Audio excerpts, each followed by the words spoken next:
Hello guys, আজকের এই ভিডিওটা খুবই ইন্টারেস্টিং হতে চলেছে, কারণ আজকের এই ভিডিওতে আপনারা দেখতে পাবেন বর্তমান জেনারেশনের ভাইরাল 5 জন সেরা গায়ক ও সেরা গায়িকা সম্পর্কে, যারা শুধুমাত্র একটি গানের মাধ্যমে পুরো পৃথিবীতে ছড়িয়ে গেছেন এবং তাদের ফলোয়ারের সংখ্যা দেখলে আপনারা অবাক হয়ে যাবেন। আর আপনি যদি একজন সোশ্যাল মিডিয়া ইউজার হয়ে থাকেন, তাহলে আপনার মোবাইলে একবার হলেও এই গানগুলো শুনেছেন।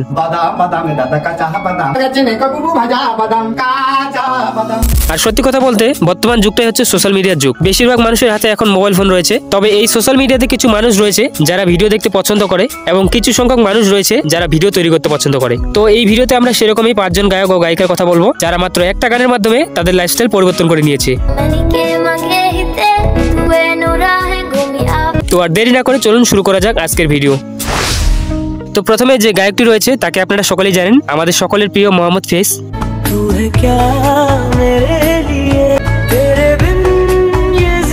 মোহাম্মদ ফেজের বয়স যখন মাত্র 5 বছর ছিল, তখন থেকে সে গান গাইতো।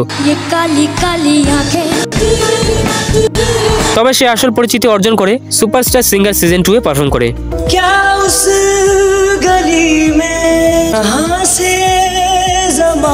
তবে মোহাম্মদ ফেজ দেখতে যেরকম সুন্দর, সেরকমই সুন্দর তার গলার আওয়াজ।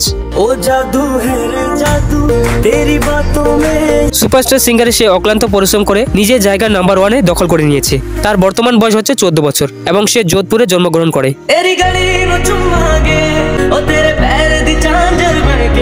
মোহাম্মদ ফেজের যে গানটিতে বর্তমানে টপ ভিউ রয়েছে সেটা হচ্ছে কভি শাম ঢলে তো মেরে দিল মিয়া জানা। এই গানটিতে বর্তমানে 87 মিলিয়ন ভিউ রয়েছে।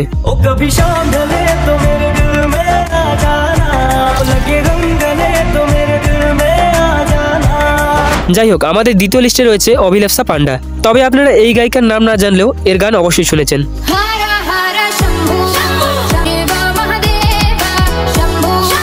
আমি 100% না হলেও 80% গ্যারান্টি দিয়ে বলতে পারি, আপনি এই গানটা কোনো ধর্মীয় অনুষ্ঠান বা নিজের মোবাইলে অবশ্যই শুনেছেন।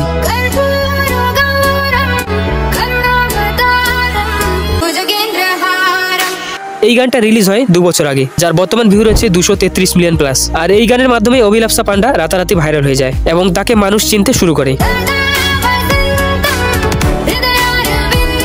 তবে আপনারা কি জানেন, এই গানটি তার নিজের লেখা নয়, এই গানটি গেয়েছেন একজন ভজন গায়িকা। তো মূলত এই গানটিকে কপি করে হার হার শম্ভু গানটি তৈরি করা হয়। আর পার্সোনালি বলতে গেলে এই গানটি আমি একসময় আমার কলার টিউনে সেট করে রেখেছি। এরপর রয়েছে বাংলাদেশের রাতারাতি ভাইরাল হওয়া একজন জনপ্রিয় শিশু কণ্ঠশিল্পী সুমাইয়া।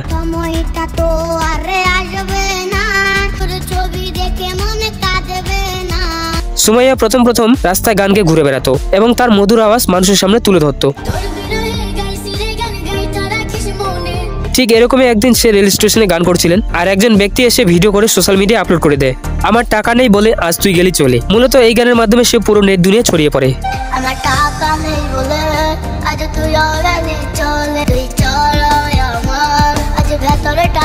তো যারা এই পর্যন্ত ভিডিওটা দেখছেন, ভিডিওতে একটা লাইক করে চ্যানেলটা সাবস্ক্রাইব করে রাখুন পরবর্তী ভিডিও দেখার জন্য। এবার 4 নম্বরে যে গায়িকা রয়েছে তার নাম হচ্ছে ইউহানি। এই গানটি হচ্ছে 2022 সালের আলোচিত গানগুলোর মধ্যে একটি। গানটির ল্যাঙ্গুয়েজ বুঝতে না পারলেও কিন্তু শুনতে বেশ ভালো লাগে। এই গানটিতে বর্তমানে ভিউ রয়েছে 250 মিলিয়নের উপরে। আর ইউহানি মূলত এই গানটি ইউটিউবে আপলোড করার পরেই ইন্টারন্যাশনাল ফেমাস হয়ে গিয়েছিল। তো আপনাদের জন্য একটা প্রশ্ন থাকলো, বলুন তো এই গানটা কোন ভাষায় গাওয়া? যদি কেউ বলতে পারেন, এর পরের ভিডিওতে আপনার নাম অবশ্যই দেখতে পাবেন। তো যাই হোক, আমাদের 5 নম্বরের যে গায়ক রয়েছে তাকে মূলত বাচ্চা থেকে বয়স্ক সবাই চেনে। তো আপনারা নিশ্চয়ই বুঝে গেছেন আমি কার কথা বলছি। আমি বলছি কাঁচা বাদাম গানের গায়ক ভুবন বাদ্যকরের কথা। আর সবচেয়ে অবাক করার বিষয় হচ্ছে, এই গানটা এতটাই জনপ্রিয়তা পেয়েছিল যে এই গানে রিলস বানিয়ে অনেকেই ফেমাস হয়ে গিয়েছেন।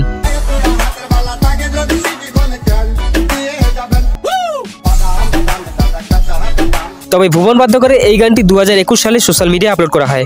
আর তার এই গলার আওয়াজকে রিমেক করে অনেকে গান তৈরি করতে শুরু করে। আর তাতেই ভুবন বাদ্যকর কয়েক মাসের মধ্যে সেলিব্রিটির মতো ভাবসাব হয়ে ওঠে এবং তার সাথে অনেক বড় বড় ইউটিউবাররা দেখা করতে আসে। তো গাইস, এই 5 জনের মধ্যে কার কার গলার আওয়াজ আপনার সবচেয়ে ভালো লাগে অবশ্যই কমেন্ট করে জানাবেন। আর আমাদের আরো এই ধরনের ভিডিও দেখতে হলে চ্যানেলটা অবশ্যই সাবস্ক্রাইব করে রাখবেন। দেখা হচ্ছে নেক্সট ভিডিওতে।